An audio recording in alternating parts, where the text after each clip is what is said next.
असम के जोरहाट में हुए प्लेन हादसा बहुत ही दुखदाई था। जब वो प्लेन हादसा सुबह 10 बजे 13 जून को होता है और सबसे ज्यादा कहर उस परिवार पर टूटा जिस परिवार का चिराग बुझ गया, जिसका बेटा चला गया, किसी का पति चला गया, किसी का भाई चला गया। आप उससे इस बात का समझ ले सकते हैं जो कैसे उसके ऊपर में कहर के तौर पर में 13 जून सुबह 10 बजे यह घटना घटित होने के बाद पहाड़ टूटा। लेकिन आप जब एक व्यक्ति का नाम बहुत ही चर्चा में है उस घटना हो जाने के बाद, उसका नाम है शुभम कुमार, जो शुभम कुमार बिहार के जहानाबाद के रहने वाले हैं।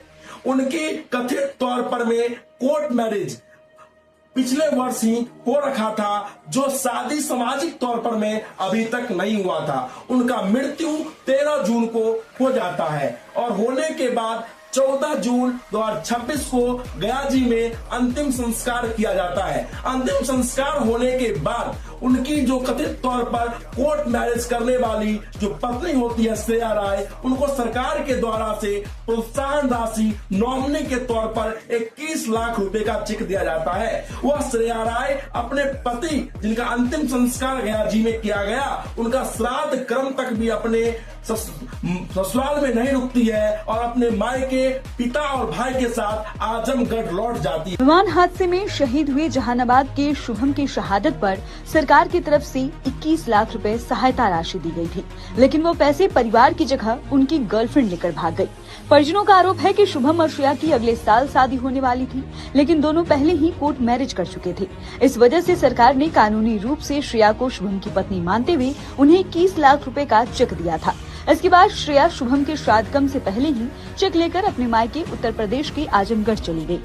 हमारे बाबू का शहादत का चेक आया है, तो जैसे सीओ साहब को कम से कम वह चेक अगर उस लड़की के नाम से था और उस लड़की को सीओ साहब को चेक देना ही था, तो कम से कम हमारे सामने या हमारी पत्नी के सामने घर पर बुलाकर उस लड़की को चेक दिया जाता, तब तो हम जानते कि वो लड़की हमारी बहू है। शहीद के पिता अमरिंदर शर्मा ने कहा कि अगर मेरे बेटे ने सच में श्रेया से शादी की थी तो वो मेरी बहू है और सहायता राशि पाने की है। उसके बाद वह पिता जिसका पुत्र शुभम कुमार थे और जिनका बेटा शुभम कुमार था, उनके ऊपर पहाड़ जैसा टूटता हुआ नजर आता है, क्योंकि श्रेया राय के बारे में और शुभम कुमार के शादी के बारे में उनके परिवार के किसी भी लोगों को जानकारी नहीं थी। जब श्रेया राय वह चेक लेकर चले जाती है तो यह पूरे समाज में एक गलत संवाद होता है, एक गलत खबर फैलती है, जिससे लगता है कि श्रेया राय ने यह कदम जो उठाया वह गलत कदम था। यहाँ तक कि शुभम कुमार के पिता का भी कहना है कि अगर वो हमारी बेटा से शादी कर रखी है तो वह चेक लेने का अधिकारी वही है, श्रेया राय ही। लेकिन कम से कम हमारे बेटे का श्राद्ध क्रम तक रुकना उसका अधिकार था, जो नहीं रुकी, जो हमारे लिए बहुत ही दुख का कारण बना। लेकिन एक पहलू इस चीज का यह भी है, जो श्रेया राय अभी सामाजिक तौर पर में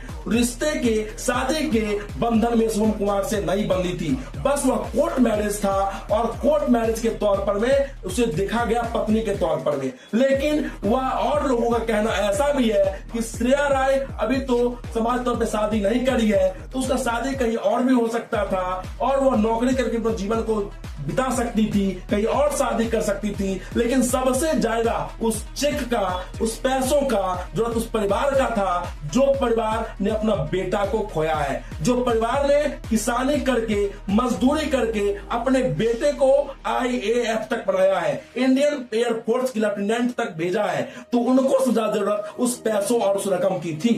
बाद बाकी आप क्या सोच रखते हैं श्रेया राय के बारे में, वह कमेंट के माध्यम से दे। जय हिंद।